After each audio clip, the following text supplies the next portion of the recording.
not many people even know what a marketplace is. Okay, so like it. Airbnb is a marketplace, No, exactly. Uber is a marketplace, Kijiji is a marketplace. So you're creating a platform where you allow supply to list their supply and demand to buy that supply. So think about, you have this product out in the world that not many people even understand, like totally don't understand what it is, but how much are we consuming off of marketplaces? Everything. Welcome back to the movement, everybody. Very excited right now, actually. I won't lie to you, Steve. I'm very excited. I read everything about you. I got tons of questions. This is going to hate me by the end of this. Guys, they're easy. Good. Just super interesting, super interesting. Fellow entrepreneur, loves to be referred to as somebody that loves to build businesses. Yeah. Right? So I'd love to be able to get into the passions, your inspiration from Natalie as well. Right? Yeah. So unfortunately, you have it all on your site. So I kind of know a little bit about you. I got the inside scoop on you, Steve, where we got you studied, Yeah. So it's good to have you. It's a pleasure. Yeah. Thanks for having me. Place looks great. Really good setup. I appreciate it. We built it in the lieu of the passion for the industry, and at the same time, Yeah. I'd rather communicate more with entrepreneurs and politicians because I feel like we're the innovators. In reality, they're just the spenders. Yeah. You know what I mean? Exactly. So it's good to have you on. We're Steve. the dreamers. That's right. We need more of us in the world, you know? Yeah. And obviously you started off with $1,200 in a shed. Yeah, $1,200, bucket, squeegee, and a ladder. That's what that got me. Let's talk about that. How'd you start your business? How did you even get into the whole world of, I don't want to be secured with a paycheck anymore. I want to be able to just delve into the realm of I generate my own income. Yeah, like it had nothing to do with that. So grew up in all the toughest parts of Ottawa, single mom. So we didn't have a lot of money growing up. My mother, she was a house cleaner for a living. So wow. I went with her to clean the houses Are you as Arab? a young man. Hey? Are you Arab? No, I'm Irish. French and Irish. That sounds like a typical Lebanese story already. Yeah. Wow. So anyways, so we did it. And, at the end of every job, the money would be sitting on the table. Back then it was cash, right? So that's all I knew. Very dyslexic in school. No idea that I was dyslexic at that. Maybe it was called a learning disability back then. But anyways, my grandfather, he was pretty determined that I'd go to school. So he put $20 a month in the bank for me. It was either 10 or 20. Amazing. And by the time I was in grade 10, I had about $1,200 in there. I was out, met this guy. His name was John. Said, "What do you do, John?" He's like, "I'm a window washer." I'm like, "What do you mean a window washer?" I didn't even know people had their windows cleaned. To me, I said, "People pay you to do that?" He says, "Oh yeah, we're really busy." And I'm like, "Window washer?" Anyways, what do I need to do if I want to start a window cleaning company? And he explains this squeegee thing to me and, the different things that I need. And I thought, oh, you know what? School, that wasn't going so well. So I asked my grandfather if I could take the $1,200 and buy what I needed, which was really a bucket, squeegee, and a ladder. That's how I started the window cleaning business. So got started with that. And then probably first big lesson, didn't do a lot of research because I found out I was scared of heights. No way. Yeah, big time. That's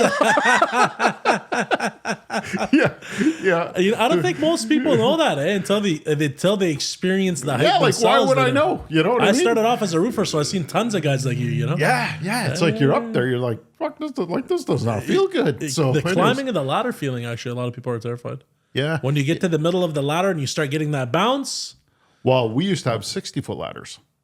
60 feet? 60-foot ladders. Where the hell are you guys climbing the Empire State Building? No, you're doing residential downtown, the taller residentials. You're using a 60-foot ladder. That's incredible. Yeah.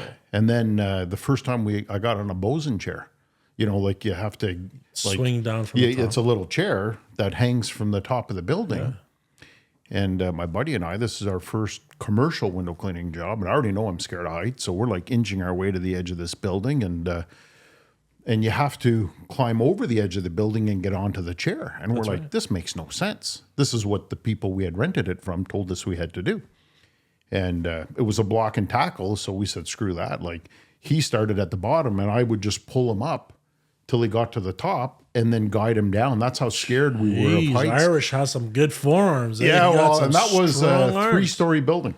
That was okay. It was yeah, but we were terrified. So anyways, it was good because it forced me to hire people, right? Because now they'd force me, like, now all I can do is kind of work on my business. I can't work in it because I'm too scared.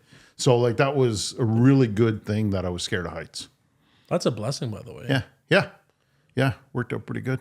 Yeah, because So I was then gonna say most of us don't do that, right? Then I doubled down and we got into the scaffolding business. We got into the lift rental business. So we kept kind of with that whole heights theme for quite a while. So the blue collar trades has really treated you well over the years. Yeah, rental companies. We were doing the window washing and I was renting these machines. They're called swing stages that come down the side of buildings. And I probably rented it about 3 times. And I'm like, this doesn't make a lot of sense. Like, why don't I buy the damn things and I'll rent them out? And it's expensive too to rent. Yeah, they were expensive at that time. Like that was a long time ago. They were $800. So anyways, but we didn't know where to buy them. So you had to go to the library and research, where do you buy these machines? And you couldn't find anything at the library. So then it was like my first road trip to Toronto.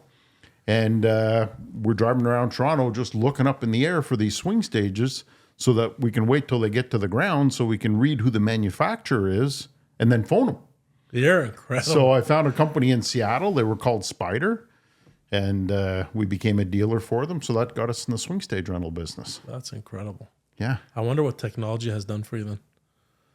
Yeah. Since you were out there manually trying to figure these things out. Like now to start it's a on the business, tip of your oh my finger. God, it's like, well, yeah, ChatGPT, you just tell it what you want to do and it'll write you a summary and it's amazing.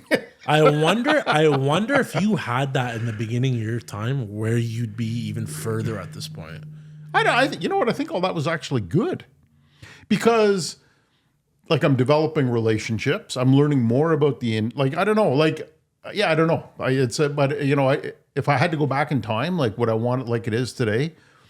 No, like I think it's a good mix. Back then, if you put up the biggest yellow page ad, you were the winner of that industry. Like it was that simple. When you take over the front page for yourself? Yeah, like if somebody flipped there, it's like are you going to pay $400 a month? Or are you going to pay $300 a month? And you got to commit to 12 months. So but that's with a lot of the businesses we built. I mean, that was kind of the strategy. Let's just have the biggest yellow page ad. Because I feel like it was a consensus in the resume. It was a lot of rental companies. Yeah. What attracted you so much about rental companies, and why did you stick so long in them though? Well, I mean, so we did, we were in the swing stages. Then the Cattle Castle, which is now the Aberdeen Pavilion, that was, back then, they were restoring it. And that was like the biggest contract in the city. Right. It was a contractor called Tristan. They were just down the road. And they were the general on it. And they were looking for tenders. And one of the guys at the office says, why don't we bid on it? The scaffolding. Yeah. Okay. And we didn't really know a lot about scaffolding, but we bid on it and we got it. And the problem was we didn't own any scaffolding. So, not only we didn't know how to do it, we didn't own anything. So now I had to go to the competitors that we had bid against. So Scaffold Fast and Illuma Systems back then, I had to go to them and say, guys, like we got the job, but I need to actually sub-rent the stuff from you guys. And you need to reduce your price because I got to make some money. And Dennis is the owner of Scaffold Fast. That's down a couple of generations now. And he's like, Steve, like you're coming in my office, you beat me on the bid, and now you're asking me to give you the stuff, and you still want to make money. Anyways, he did it, and we did the Cattle Castle, and that got us in the scaffolding business. That's amazing. Yeah. So out of nowhere, that's some balls though. I don't think a lot of people understand that because a lot of people tiptoe. Yeah. I don't know about your experience. Is it balls or is it stupidity? I don't know, but at this point, it's Could working. go either way. It's working. Yeah. And then then we had like the booms and the scissor lifts, and we were renting those out to get our jobs done because we were doing big commercial jobs and in the scaffolding business, and we needed these machines, and they're not cheap. That's so for sure. Made a deal with a company out of Toronto. We started sub-renting from them. So we, basically we'll rent this lift from you for a year. So you get a really low price, and then we re-rent it on a daily basis here. That's amazing. Right? So now you don't have the big investment. So we did that for a bit, and then we got into the lift business. That's genius. You're just middlemaning a product. Just to build the base, right? Because then you're building the base demand. You gotta pay for it. Yeah, you don't have that big upfront cost, and then like probably within 2 years of starting that business, we were doing about $6 million, and this was back. I was 28 years old. That's incredible. That was a long time ago. Steve, you're doing well. Yeah, and Still are. we sold it to Hertz, which was owned by Ford Motor Company at the time. And then the local Bobcat dealership had gone bankrupt. Macintosh, they were like an icon here in Ottawa, gone bankrupt. Guy calls me up and like I'm 28, 29, and he says, "You want to buy this thing with me?" And I don't know, like I know nothing about Bobcats. I don't care for Bobcats, but they're pretty cool. Yeah. And so we took over the dealership. I was the youngest Bobcat dealer ever at that time. And so so that was another that we sell Bobcats and rent Bobcats. We probably had like 30 or 40 in our rental fleet. Great, but probably the best business ever because you could buy a Bobcat today, rent it out for the next 10 years, generate all that revenue, and sell the Bobcat probably for more than what you bought it for today. So Really? like they appreciate, like That's same with incredible. scaffolding, right? Like it appreciates in value. So whatever you buy scaffolding for today, you want to sell it in 20 years, it'll sell for more than what you bought it for today. That's incredible. Yeah. Because we do own scaffolding, Bob. We don't rent them out. We do it for our own teams and for Where'd you our buy own. it? What's that? Where did you buy it? Funny if you're from Dennis, you know. What I mean? Dennis, From- eh? Yeah, a couple generations Nick, before. Yeah, Nick took it over. Now his son is taking. Great guys. We almost bought bought it the from- company. Did Yeah. you? Yeah. We came close to buying them. No, way we bought back. a bunch of pump jack scaffolding and stuff like that for the cladding work. And Yeah, that's for really the what we- siding. Yeah. Yeah, we can rent that stuff on Rent Anything store. So do you still have this stuff? No, I don't. Now I'm in the rental. Now we're in the technology business. Now we own a rental marketplace where anybody can list anything for rent, Interesting. and we make a piece of it. Interesting. Yeah, You're so just taking. You're such a natural. You're just taking the questions. I told you I got a lot of questions for you. I saw that plane ride with your CTO, first plane ride ever, right? So Yeah. so Peter. Yeah. there you go. So when did you come up with the concept of rentanything.com? Well, we had built Ruckify.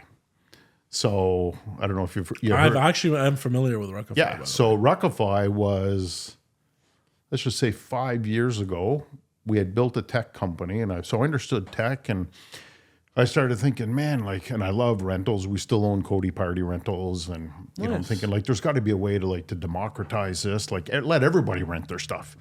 And I started talking about this idea. We're going to build this app, and you know, you can list your canoe for rent, and you know, everybody'd be like, oh man, that's stupid. What about this? What about that? And so, anyways, I kept pursuing the idea, and you know, looking for insurance company. Nobody would insure us. So we flew to London twice to talk to Lloyd's and. Wow. Anyways, so I said, well, I'm going to start it anyway. So started building Ruckify, and we found out, like, we did a bunch of go-to-market tests, like, you know, like how can we efficiently go to market?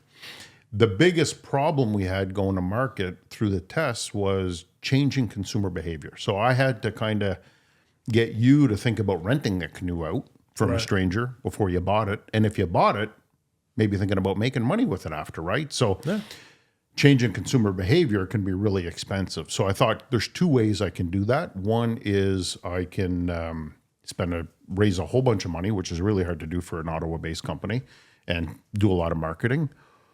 Or I can go public. If I have a quick public listing, then I'm going to have a bunch of shareholders that are going to be my ambassadors, and they're going to tell the story. For sure. And you get a big marketing event. And I had a neighbor live down the road. He had taken a couple of companies public, so thought, okay, well, I'm going to go that route. So I gave him half the company because I thought it was worth it at the time. Right.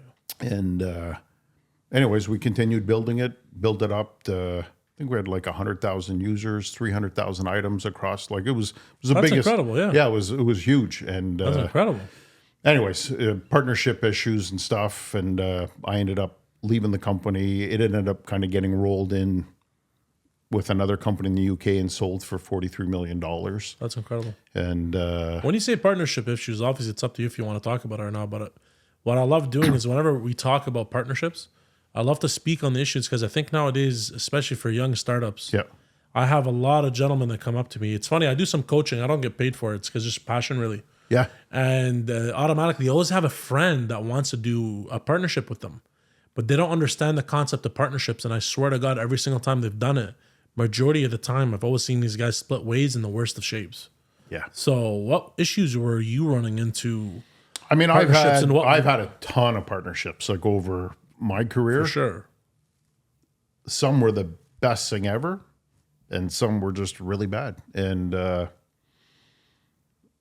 you know, I think a lot of it is I'm very trusting, and I think that probably bites me at the end of the day. So it's you're going on gut, and anyways, and I agree with you. I'm the same way. yeah, and in this case, it was a high profile person kind of got tricked, and I'm not. I wanted to build a real company, and sometimes people build things just to make money, like fast. Okay, so You know what I trying mean? to sell. Yeah, and that's their thing. And in this case, I wanted to build. I thought we could be the Amazon of rent anything, and I wanted to build it. And sometimes you can bring on some shady investors, and I wasn't happy with anyway. You know, so I don't want You were to. operating with morals. Yeah, but my morals. You know, everybody's got. Especially when it's hard to judge an entrepreneur because we all do crazy things for crazy reasons. Yeah. So I'm not going to sit here and speak badly of somebody because they've got their own reason for doing things. Didn't align with my reasons. So I left the company and my son stayed on. He was COO. My best friend was CFO. So there was still kind of involvement, I guess you'd say. But, I wished it well.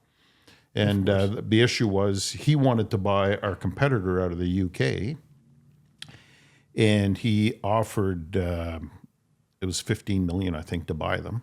And the deal had to close in November. Before the deal closed, he transferred all of our 100,000 users to their platform. Oh wow! Before the deal was closed. Before the deal, he transferred all 300,000 list. Like this is probably the most listing items anybody has in the world. That's he transfers them over to the platform. Why? That's what I said. And the deal, he couldn't come up with the money on the 15th. And asked for an extension. What do you think they said? No. Why would they say yeah? They just got 15 million for free. Yeah. So, then within about 60 days, I got bought for $43 million. The guys that bought them, I know them. They called me like they, because they had access to North America. It was a Nordic company that bought them, and this gave them total access to North America. So it was 40.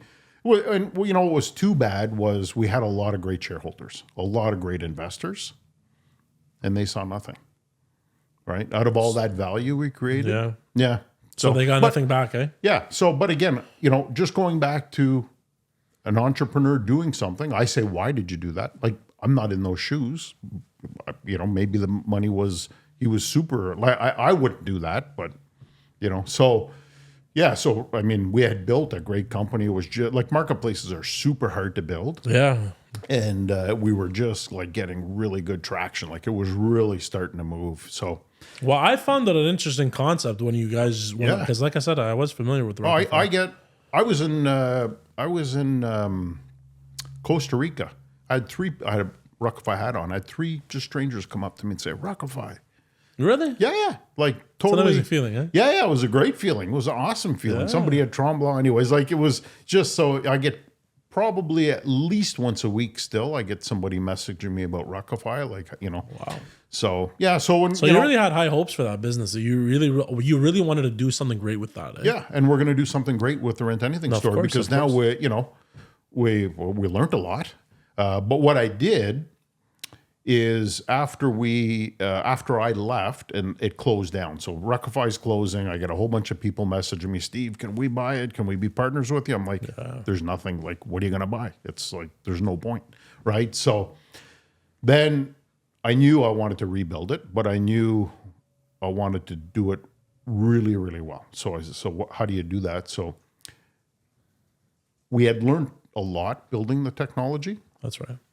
So, and I thought we could have done a better job. So we started a company called Marketplace Studios that builds marketplaces for other companies around the world. Interesting. So I said, if I start my own company building marketplaces, then I'm going to become really good. And once I'm really good, I'm going to start building my own rental marketplace. You're learning on someone else's dime too, eh? Exactly. Yeah. And so now we've done projects like New Zealand, like all over. We have 11 ongoing projects right now at Marketplace Studios. Wow. They're like crazy busy. Wow. And there's awesome marketplaces. Like it's just mind-blowing marketplace. I just got off a call. Somebody's doing one for autism care, right? Like connecting caregivers with people, that have a family member with autism, right? So That's amazing. we're doing one the same helping. So it's not just products, by the way. You're also selling. Oh no, it's like, services. Yeah. yeah. We've got one. We're doing a Botox one for a group out of Texas. Did a Hey, generator Texas. one. Yeah. Generator yeah. one in Texas, in Austin. That's where I'm going. Oh, is it? Austin's awesome. Yeah. You been? Yeah. Yeah. Well, we were opening Ruckify. I was living there for like 3 months No when way. COVID hit. Yeah. I should have met you then. I would have came and lived with you too. Yeah, Austin's good. So and we build marketplaces. We think, and so we build them for other people. We also build our own, where we see good opportunity. Because if you think about it, like not many people even know what a marketplace is. Like, do you know what? Like, if when I say it, are you comfortable? You know what it means? But I'm a hack at this point because I read your profile. Okay, So, I so like studied it. Airbnb is a marketplace. No, exactly. Uber's a marketplace. Kijiji is a marketplace. So you're creating a platform where you allow supply to list their supply and demand to buy that supply. But I didn't know until I read that, by the way. So, Yeah, exactly. So not Consensus. many. So think about you have this product out in the world that not many people even understand. Like totally don't understand what it is. But how much are we consuming off of marketplaces? Think about that. amounts, yeah. Everything. Uber, like Airbnb, like you're doing your groceries on a marketplace. Like everything is starting. Like DoorDash and everything is Exactly. Those also are all considered marketplaces. Yeah, they're absolutely. all marketplaces. So we're all starting to transact on marketplaces. We don't even understand it. So anyway, so Marketplace Studios were kind of at the leading edge on that, which is really cool. That's incredible, honestly, because you already want to do your own. And Yeah, then yeah. You're finally delved into a world that's. Yeah. You wouldn't. I don't even think you'd have that many competitors compared to most industries at this point. No, you don't. And the thing is now we've become really good at building them. Yeah. And we've become really good at understanding how to take them to market because we've done it for other people, right? So that's so I we, love we've that. done I love that Bunking, concept. We've done Bunking. We've done Rent Anything Store. We're just releasing Helping Companions, so that's connecting seniors with companions. Very good.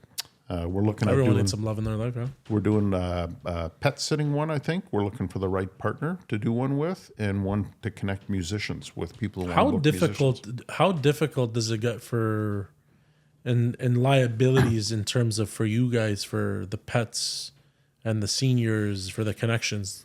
Do you guys undertake a lot of liability or? No liability. Everyone- You I get guess insurance and everybody, like it's the way you set up your user agreement as well. So you're indemnifying, like You the- vet as the much as you boats. could, but of course things Yeah. can happen. Yeah, and there was just actually a really good Rent My Boat. I forget. Anyways, a boat rental marketplace down in the U.S. and somebody had rented a boat on their marketplace and was killed. Wow. And the estate sued the marketplace. And there was a judgment came in just this week where the marketplace wasn't liable. Because it's all you're doing is connecting people, right? Yeah. Like they made it like they said equivalent. Like if I wanted to post my boat for rent and I put a little piece of paper at the grocery store up on the wall and somebody read it and booked it, no different than a marketplace. That's right. Does the grocery store liable? No. Right. So yeah. So how do you find the difference between American users and for their buying behaviors compared to the Canadians? Do you find it? Yeah, it's a great question. Any business where we're thinking of going to the U.S., we go to Calgary first. Really? Go through Calgary because Calgary is the closest you're going to get to an American. Yeah. Interesting. Yeah, they're just they have the big ups and downs. They're willing to take risks. They're just the persona is very much the same. And then it's it's really for me the ideal customer. Yeah. If you're building a company, is a German customer. Why? Because they are so picky and they know what they know what really good is. Yeah. And it can be really hard because you have to meet their standard. But once you meet their standard, You know, you you're did a bang golden. on job. Yeah. The best, like it's the best customer. So do you prefer a Canadian market or an American market? Or it doesn't matter to you? Doesn't matter. Yeah. You're okay with both regardless? We're all like, I like the fact with Marketplace Studios, even Rent Anything, like looks like we have a territory sold in Costa Rica and we're in Philadelphia and it looks like Miami area as well. Wow. I like to be not just in Canada because you're kind of hedging your bets, right? Like the economy is pretty tough here right now. Agreed. Where it's, not too bad in the US. There's people with money down there. You look at the UK, I think we've got 3 jobs maybe right now, or 2 anyways in London. And it's all about the recycle economy because they're actually in a recession. Really? So it's spurred a whole different kind of marketplace, right? So now it's all this used stuff. I love these kind of people, the way how they can just innovate out of a storm. Yeah. And they're yeah, like, yeah. we'll turn someone's misery into a luxury. Yeah. I find it very fascinating, honestly. Turn the problem into an opportunity. Exactly. But you know what I'm really interested is the naming. How do you develop names? What inspires you to think of names? And how do you go through the development process? Because names mean a lot, no? I think they mean a lot, like a lot. Yeah. And I think, yeah, that's a really interesting question. Like, I think names, and I think about it often, right? Like, I think there's a naming convention that kind of works today where I don't think it worked yesterday. You know, like, if I think when we named Ruckify, like back then, we were trying to create a verb, and we didn't want to use the word rent.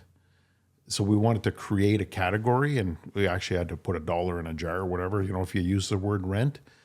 So Ruckify came that was super hard thinking. And I'm like, my daughter, all my kids are involved in the business. And I'm like, Katrina, and I was going to call it Rent It or something. Yeah, Rent It. And she says, man, that is a stupid name.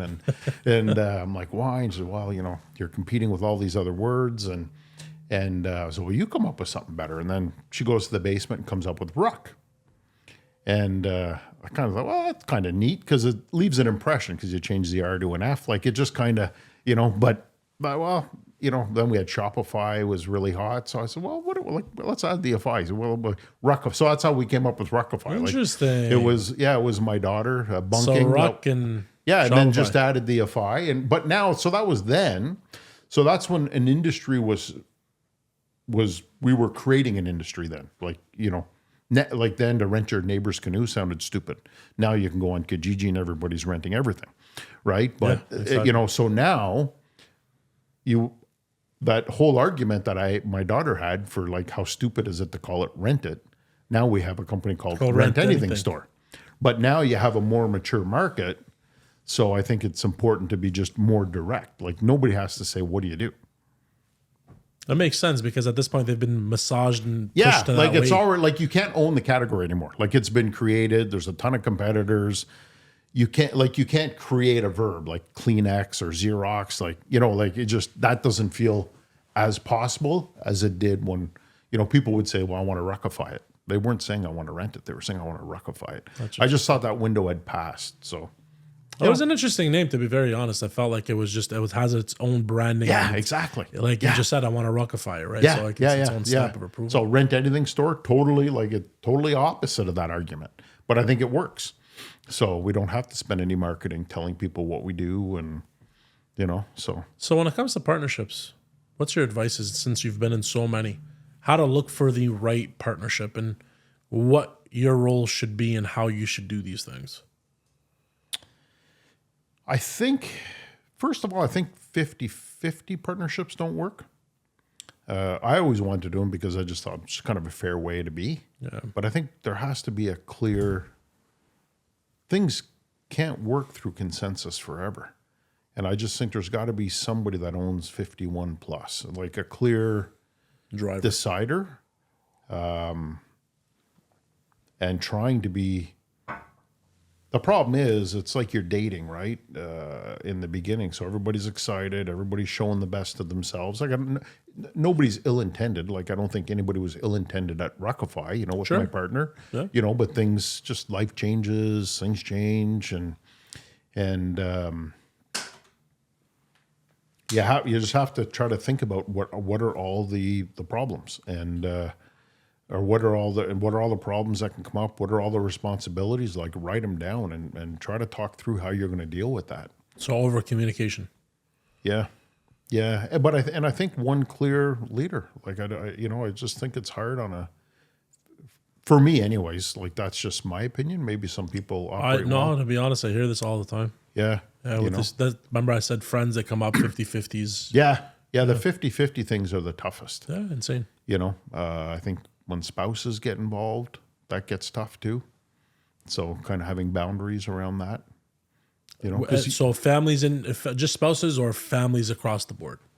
Because since you're saying your children are involved in, well, but that's or is that just that would be part of my dad dynamic where it's not good to maybe be a 50-50 type of thing, right? So is rent anything? By the way, is it all you, or you also have partnerships out there that are non? no, it's all us. Like, so we're a family business. No, of course that's good. Yeah, Marketplace Studios, my son runs that.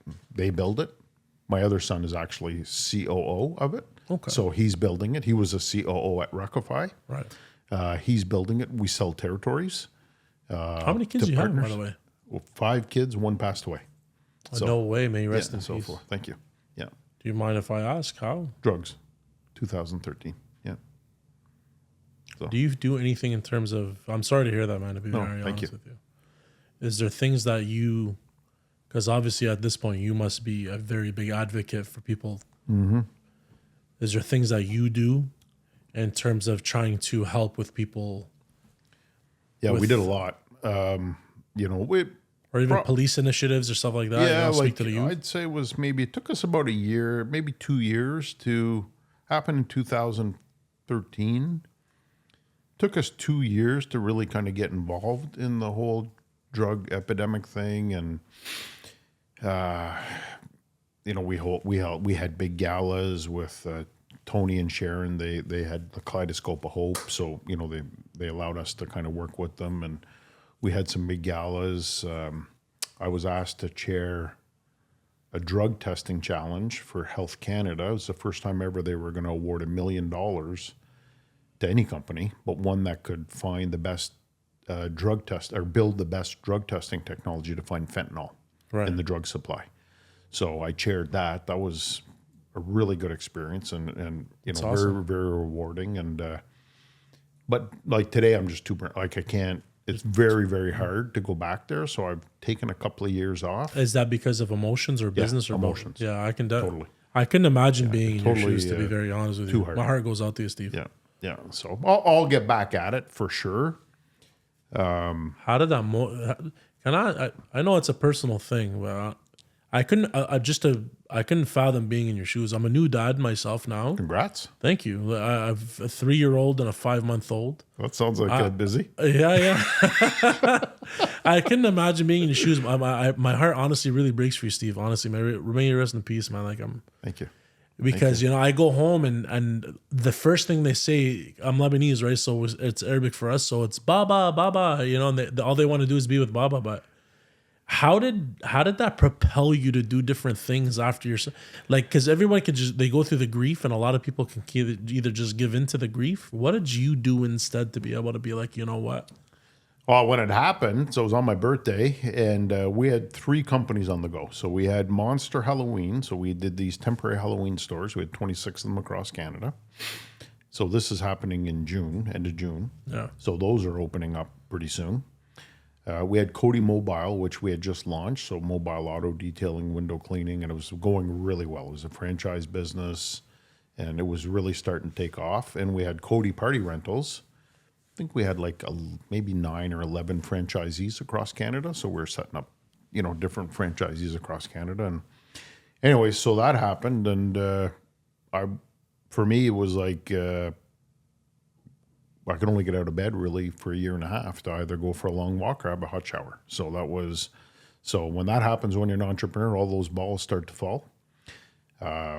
So we had to do a fire sale on Monster Halloween because the season was right around the corner and there was no way I could handle it. Cody Mobile sold that, and Cody Party sold, you know, most of the stores went off on their own. I had the first franchise we had sold was to Susanna and her partner, a guy that had just come from Cuba, big guy. Yeah. And couldn't speak English that well, and they bought the first franchise, and they were like our best operators. And he came and he said, "Steve," he says, "I'll run the business for you. You can't run it. Let me run it. You don't need to pay me." Wow. So he did that, and him and Susanna, they did that, and when I got better, well, it took about a year and a half. And then like at that point, I'm about 2 million in debt, right? So everything's gone. Like everything I had done, everything, it's gone. So it's either you go bankrupt or you keep going, and there's just no way I'm going bankrupt. So that's the fighter Irish in you. yeah. So, but I had nothing. But what I had was this technology that I had built to help run our companies. I knew nothing about technology. I just had somebody, and I told them like, we needed to do this, needed to do that, and the guy was awesome, and he built this thing. That's not Peter, right? Is someone No, else? this is somebody else. Peter. This is a guy named John. Really great guy. Great guy. And over a couple of years, we had built this technology. So I'm like, told my wife, I said, well, if we got this technology, we got to turn that into a business. She's like, well, you know nothing about technology. And my kids are like, that makes no sense. And but then we're laying in bed, and she saw a tweet about an accelerator that was going on in Ottawa. And I didn't even know what an accelerator was, but the accelerator was you could apply, and if you were successful, you'd get into this 9-month program that would teach you how to start a technology company, teach you how to raise money, everything. Put on by Terry Matthews. Okay. Right? I used to clean his windows, so this guy was like an icon. Yeah. And so I'm like, man, I gotta, that's perfect. This is exactly what I need. It was called Elspark out in Canada, and it was their first time doing it. And their plan was they would select, I think it was 20 companies that had applied. And out of that, they'd select like maybe 10 to be in this program. Cost you nothing. You give up nothing. Yeah. 9 months. Yeah. So I'm like, I got to apply for that. So I apply for it. And then 2 days before they've selected their companies, 2 days before these companies pitch to a room full of investors and a whole bunch of people that are going to vote on you, basically.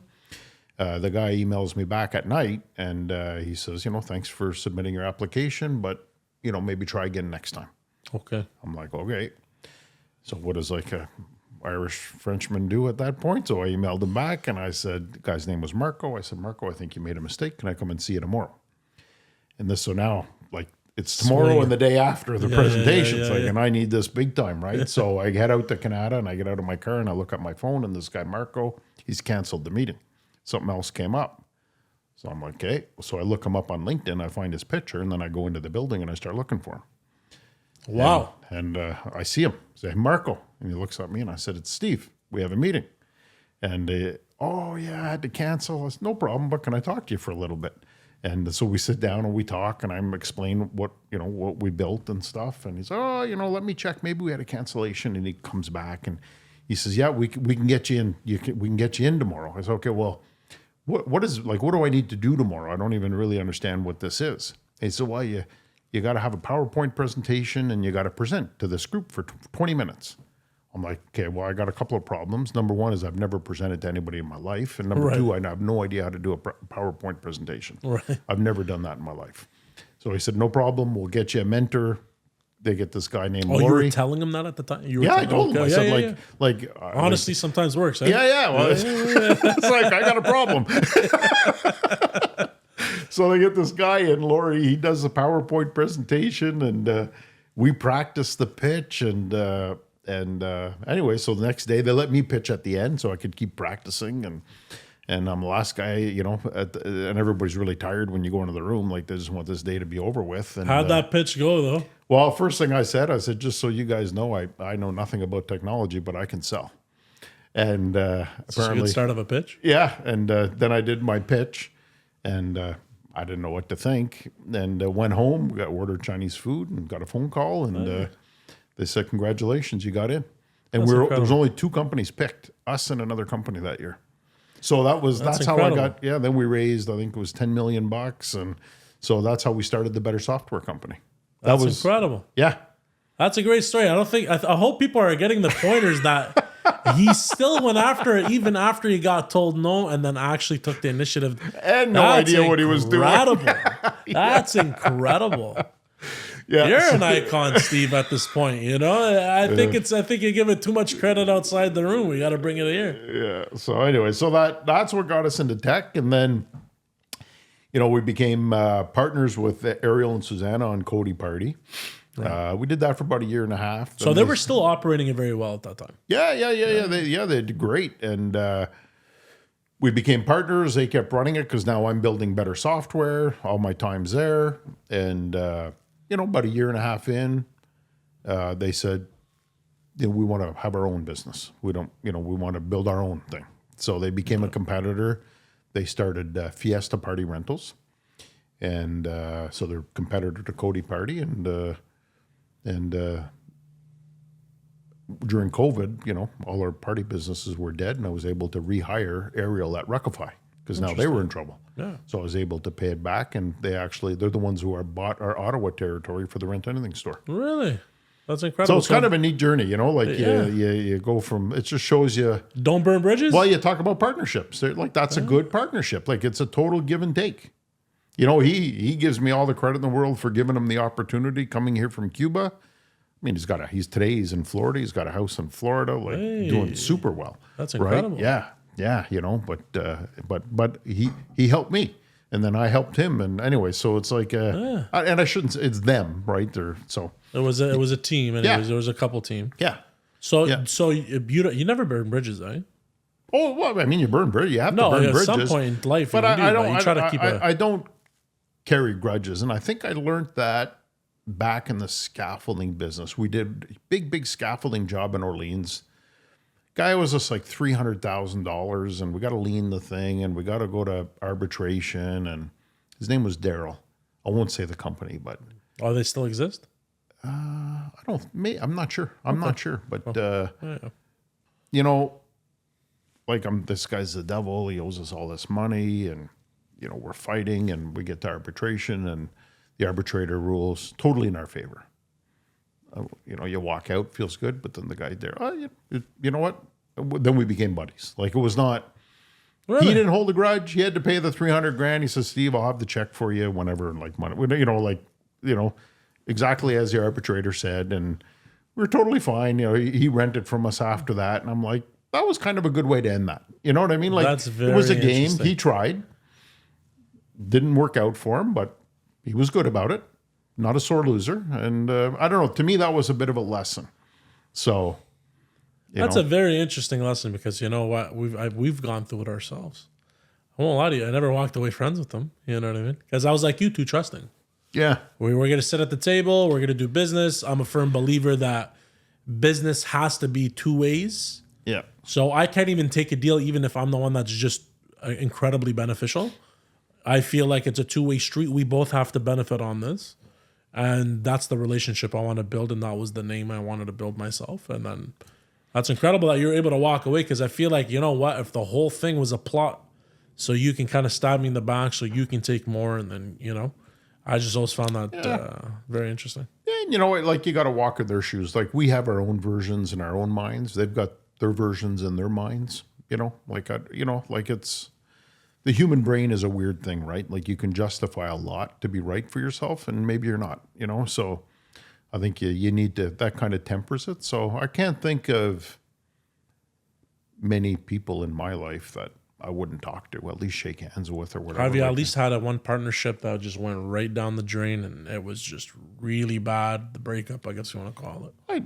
I'd say the Ruckify one was the worst one. Yeah, he made it pretty personal, but it's like I didn't engage at all. Like, it's just not. They're professional. Yeah, like, I'm not going to talk bad about your family or what. Like, or oh you, wow, or, it went all the way to there, right? That's incredible. And again, it's like, you could go on and say, like, I hope I made it clear in this case. I'm not blaming him for he made a choice on Ruckify, and it didn't work out. Like, he had his reasons for doing it. I'm not trying to badmouth in that case. That's just what he did. Yeah. I've made tons of mistakes, but there's reasons that, anyways, you can't judge until you're in the shoes. No, it was very interesting how you said it in the beginning, that how, entrepreneurship, everybody has these different mentalities and the different mindsets. It's a very crazy game. I think, honestly, that was the best way you can put it. Yeah. So don't judge an entrepreneur. Yeah, no, we can all be judged for being crazy, crooked. Well, I guess we have to have a little screws loose. Yeah. You're walking, you're leaving stability for, it says, let's just go with the flow, but the flow is like this. It's a good flow. Yeah, living the dream. One thing I was really interested, I wanted to ask you about bunking. Wow, where did this bunking thing come from? Yeah, I mean, it was my son and daughter during COVID. They wanted to go to Tofino, so out West Coast, an island out there surfing down. they wanted to go there for 3 months, and they wanted to go like work from there, surf, do whatever. And when they looked at the cost of renting a place for 3 months, it was insane. And they couldn't go. And I'm like, well, like, why don't you rent the place and then rent out some rooms, spot on the floor, couch, whatever, get enough people living in there, could live for free. Yeah. And then my daughter's like, well, what about axe murders and how are people going to pay? And I'm like, well, there's got to be like a booking platform or something where you can find out if they're axe murderers or, you know what I mean? Anyways, there wasn't. Vet them a little bit like Airbnb. Yeah. So there wasn't anything. And that's what started Bunking. That's incredible. Yeah. So it's how is that going now? good. It took us a long time. Well, I mean, a long time. It took us about 1.5 years to find product market fit. Yeah. So again, you have to do a bunch of tests, go to market tests. We had 5 tests that we wanted to do, and it was. Can you explain those tests? Like just the idea, the generality of like how you conduct these tests? Yeah, So one was do retreat operators want to use us, right? So, or safaris. Safaris was an early one. Like, if somebody want to book a safari. Right. So your supply is safari. So you get a hold of your supply. Safari guy in Africa, here's what our platform does. Are you interested? Okay. Very interested. Yes, put us on there. Okay, great. But they don't bring you any users. So I've got easy supply, but they're not creating any network effect for me, right?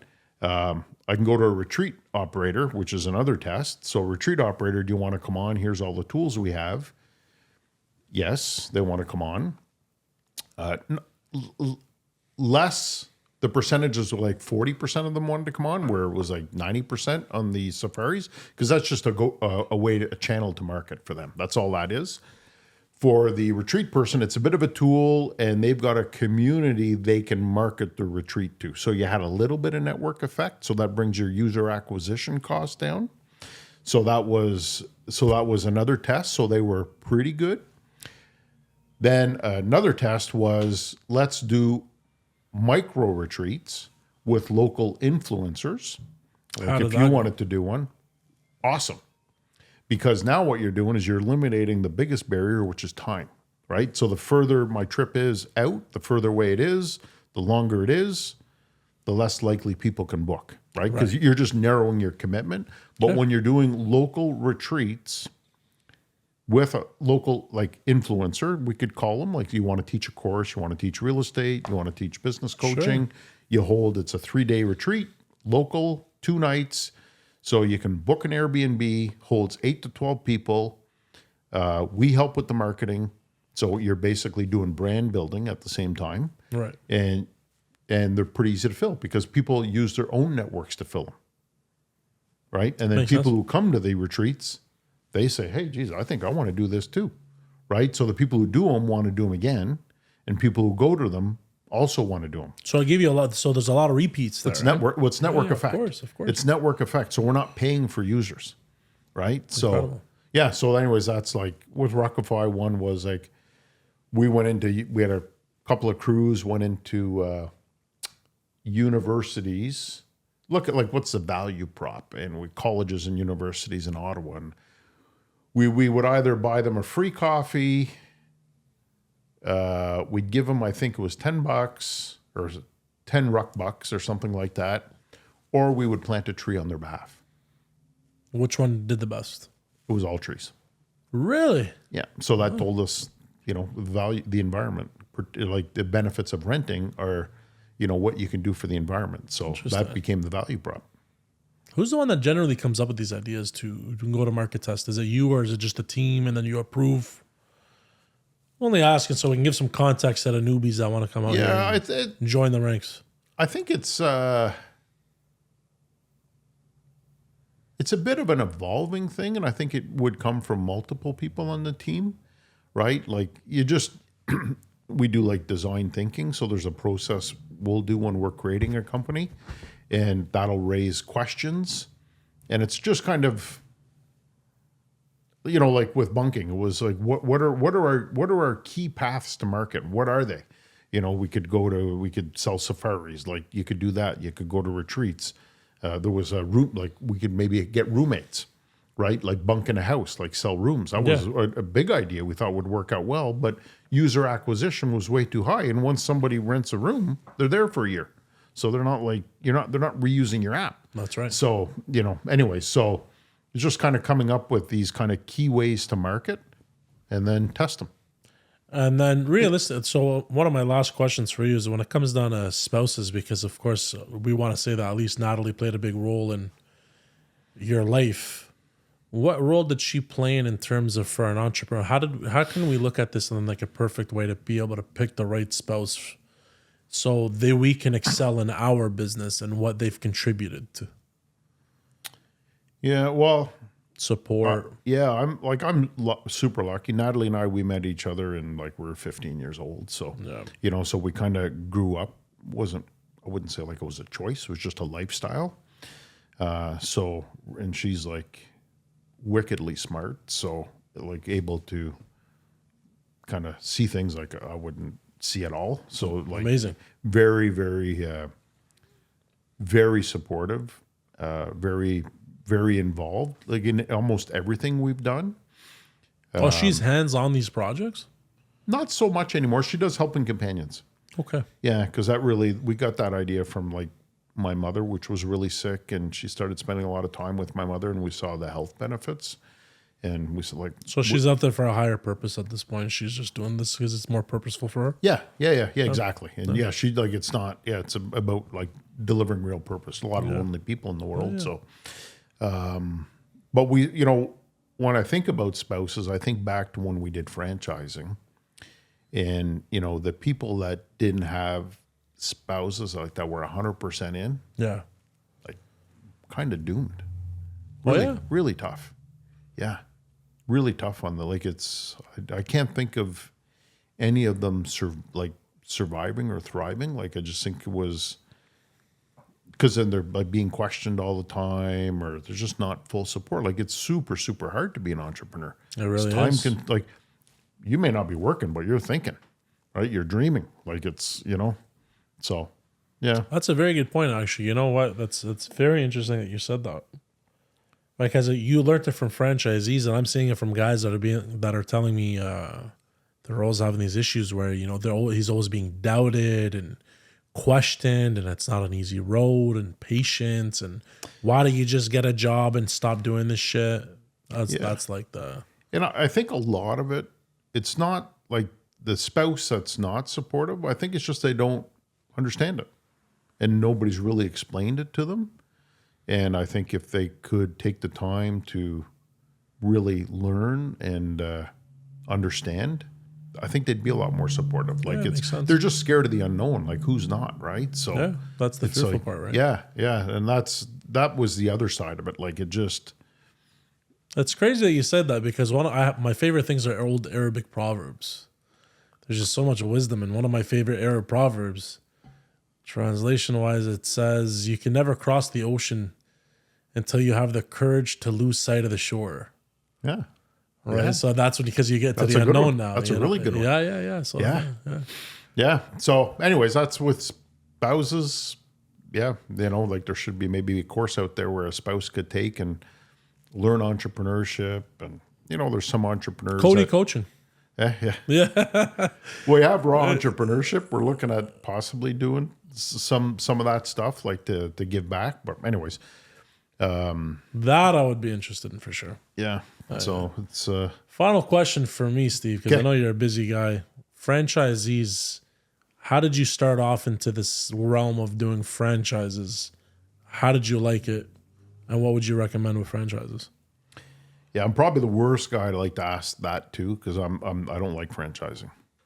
I think it's extremely difficult. And, oh, really? Oh, yeah. It's really, really hard. Really hard. And when so let's talk about what happened there in terms of really hard and whatever, maybe, So when we built Better Software, so that company has since been sold. It's owned by the management team. Okay. But that company is an ERP for the biggest franchise operators in the world. Okay. So we really got to know franchising with Better Software. And we started out with small business, but it was like you either had to chase mice or hunt elephants. We couldn't do both. So we decided, and we couldn't raise enough money to build a platform for mice. So mice being like small contractors, right? Like small business, which would have been way better, but we just couldn't. 10 million wasn't going to get you there. So we went and we took VC money, and which, anyway, that was a whole other learning experience. But VCs are interesting. yeah, it was a really interesting thing for me. There was the only time we did it was at Better. We raised I think a total of 10. We raised 20 million at Ruckify. We didn't do no VC money. We wouldn't allow VCs. So, and I have nothing, like there's some really good VCs and nice VCs. Absolutely. But I think your business needs to be totally ready for a VC, right? Like it's a lot like dating with the VC. When the market's hot, like they're looking for places to put their money. That's right. You're looking for money, so it's everybody's happy, everybody's kind of shining the best light, but they have a business model, and your business needs to be ready for that business model. So you need to have like clear product market fit. You need to know, like, if I take $1 in, I can turn it into $4 in this amount of time. So, and that for any business, that's going to take you 5 years minimum. Anybody thinks different, like, any business, 3 years to be good. I love you saying 5 years to be, really good, and then 10 years to hit it. Like 10 years. Took Sam Walton 11 years to build the second store. I love what you're saying. So there's not many shortcuts to that. It's 3, 5, 10. That's all there is. It's incredible that you say that, because I don't think people understand that. Yeah. Well, everyone wants to just start something and immediate returns, and oh my God, it's not working. Oh, you know what? Let me jump to the next idea. Yeah. And then by the time they've jumped to the next idea, that's number 62. Yeah. You know what I mean? So yeah. And we made the like, I followed that like quick to market. Like when I got into tech, like you're intimidated. Oh man, there's all these smart guys, and I'd built these companies. Like I don't know, like we got 7 of them celebrating 20 years now this year, something like. Anyways, like they've been around a long time. I get into tech, and everybody's like, "Oh, you got to go fast. You need more money." And okay, well, anyways, it was totally. So, what would you say it would have been better to hunt mice than it was elephants? By the way, I think any business you're doing, you got to think about it. You got to hunt elephant or chase mice. You got to do one or the other. You can't do both. Chasing mice has always been easier than the elephants, I guess, right? Well, I mean, I think in most cases you're better off to chase mice, because often when you chase elephants, you need credibility. It's typically a longer sales cycle. That's right. And there could be receivables involved, and so there's all those things to hunting elephants, where mice, typically quicker sales, are going to put up with your crap. Like you're figuring out your processes. Like in most cases, I love the analogy, by the way. I really love the analogy. In most cases, not all, but in most cases, you're better off starting with mice, I think.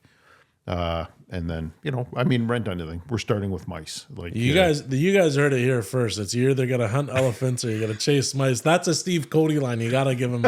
He's got a patent pending at this point.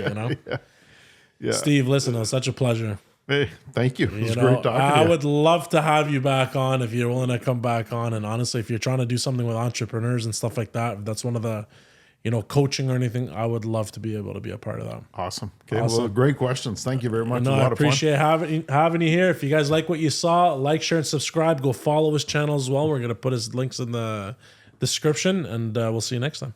Okay. Thank you. Fantastic.